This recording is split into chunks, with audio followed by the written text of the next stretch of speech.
বুঝছস বন্ধু, দিনকাল এমন পড়ছে বেটা, মানুষ মানুষের বিশ্বাসই করতে পারে না।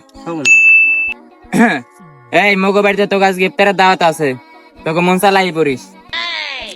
মামা বুঝছস, ও ছোটবেলা থেকে ভেজাল লোক বুঝছস, ওর লগে জেনে দেয়া হয় মামা বুঝছস না, হেনে ঝগড়া মারামারি তো লাইক গেই থাক বুঝছস মামা, ও দাওয়াতে যাওয়া যাবে না মামা বুঝছস না, ও ভেজাল লোক না, যাইস না মামা যাইস না। হ বন্ধু, তুই ঠিকই কইছো, ওর লাগে আমারও ঝামেলা আছে বেটা। এখন যদি ওর ইফতারের দাওয়াতে আমিও যাই, তাহলে আমার এই গলা দিয়া খাবার নিচে নামবো না। प्यारी समझ गई। কিরে বন্ধু তেনে কি করো? আমার তো সেম কোশ্চেন বেটা, তুই যা কি করস? বন্ধু বুঝছস না, তোর ভাবি আবার গেছে বাপের বাড়ি বুঝছস না, রাইন দেবারে কিছু ছুঁয়ে যায় না, লাগছে আবার খিদা, পকেটে নাই টাকা, কি করবো বুঝছস না, লেগে আয় বসি দাওয়াত না কি লেগা। দূর বেটা, আর কইস না, অনেকদিন পর পাইছে একটা দাওয়াত, যদি দাওয়াতে আমি অ্যাটেন্ড না করি তাহলে কি হয়?